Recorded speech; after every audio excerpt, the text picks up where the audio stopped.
जो आपके जहन में है वो दूसरों को बताएं, शेयर करें, जी अच्छी जी। बातें बताएं ताकि हर बंदा जितने भी मेरे दोस्त हैं वो हमेशा खुश रहें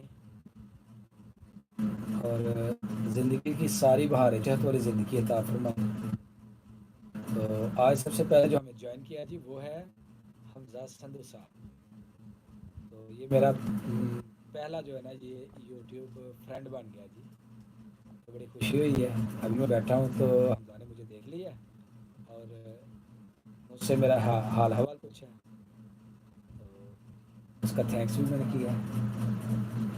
तो बड़े अच्छे दोस्त हैं जी हमजा भाई। बस आप दोस्तों की सपोर्ट चाहिए इस चैनल को फेमस करने के लिए। इंशाल्लाह जी सारे दोस्त मुझे सपोर्ट करते हैं, मैं देखता हूँ। तो मुझे ये नहीं था पता कि हमजा साहब ने मुझे सब्सक्राइब किया, लेकिन उन्होंने कहा जी मैंने आपको सब इनवाइट करें, मैं भी करता हूँ जी।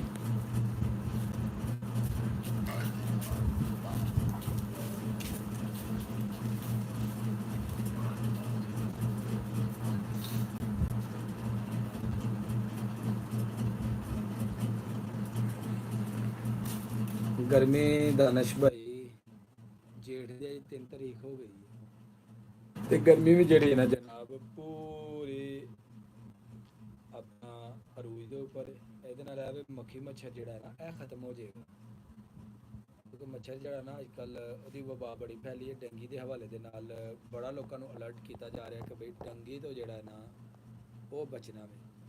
ਤੇ ਡੈਂਗੀ ਤੋਂ ਜੀ ਬਚਣ ਵਾਸਤੇ ਜਿਹੜੇ ਆਸਾਨ ਤਰੀਕੇ ਨੇ ਕਿ ਆਪਣੇ ਘਰ ਦੇ ਵਿੱਚ ਗਮਲਿਆਂ ਦੇ ਵਿੱਚ ਪਾਣੀ ਜਿਹੜਾ ਨਾ ਉਹ ਖੜਾ ਨਹੀਂ ਰਹਿਣ ਦੇਣਾ।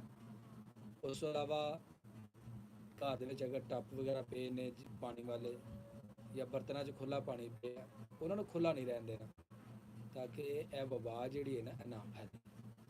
ਕਿਉਂਕਿ ਜਿਹੜਾ ਡੈਂਗੀ ਮੱਛਰ ਹੈ ਨਾ ਉਹ ਕਾਫੀ ਬੜਾ ਹੁੰਦਾ ਹੈ ਔਰ ਉਹਦੇ ਡੰਗ ਵੀ ਕਾਫੀ ਬੜੇ ਹੁੰਦੇ ਨੇ।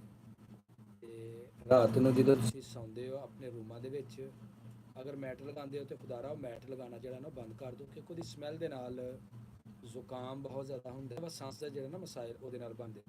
ਤੇ ਉਹਦੇ ਤੋਂ ਕੋਸ਼ਿਸ਼ ਕਰੋ ਕਿ ਬਈ ਅਵਾਇਡ ਕਰੋ। ਅਗਰ ਲਿਕਵਿਡ ਹੁੰਦਾ ਹੈ ਬੋਟਲ ਦੇ ਵਿੱਚ ਤੇ 1 ਘੰਟਾ ਵਾ ਜਿਹੜਾ ਉਹ ਆਪਣੇ ਰੂਮ ਦੇ ਵਿੱਚ ਲਗਾਓ, ਘੰਟਾ ਇੱਕ ਰੂਮ ਨੂੰ ਬੰਦ ਕਰ ਦਿਓ। ਤੇ ਉਹਦੇ ਨਾਲ ਹੋਏਗਾ ਕਿ ਮੱਛਰ ਜਿਹੜਾ ਵੇ ਉਹ ਜਨਾਬ ਬਿਲਕੁਲ ਮਰ ਜਾਏਗਾ, ਬੇਹੋਸ਼ ਹੋ ਜਾਏਗਾ ਤੇ ਤੁਸੀਂ ਰਾਤ ਨੂੰ ਪੁਰਸਕੂਨ ਜਿਹੜਾ ਨਾ ਉਹ ਸੌਵੋਗੇ। ਤੇ ਇਹ ਨਾ ਜਨਾਬ ਉਹਨਾਂ ਮੱਛਰ ਤੋਂ ਬਚਣ ਦੀਆਂ ਜਿਹੜੀਆਂ ਨਾ ਅਖਤਿਆਤੀ ਤਦਾਬੀਰ, ਅਗਰ ਤੁਸੀਂ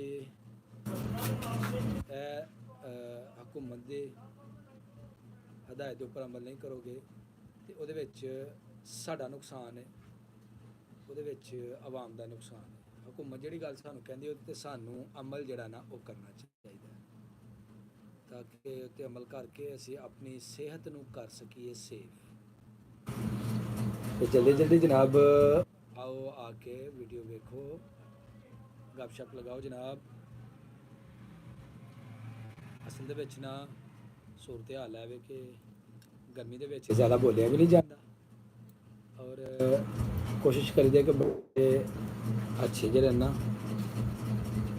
तरीके दे नाल दोस्तां दे नाल मुखातब होइए, ताकि साडी गुफ्तगू दे विच कोई तकब्बर जेह्ड़ा ना वो नज़र ना आए, आजिज़ी जेह्ड़ी ना वही बस नज़र आए।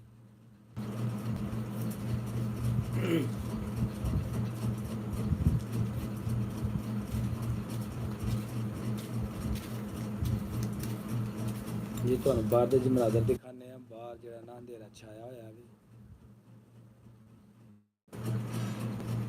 तकरीबन 8:30 का जेह्ड़ा ना टाइम वो हो गया।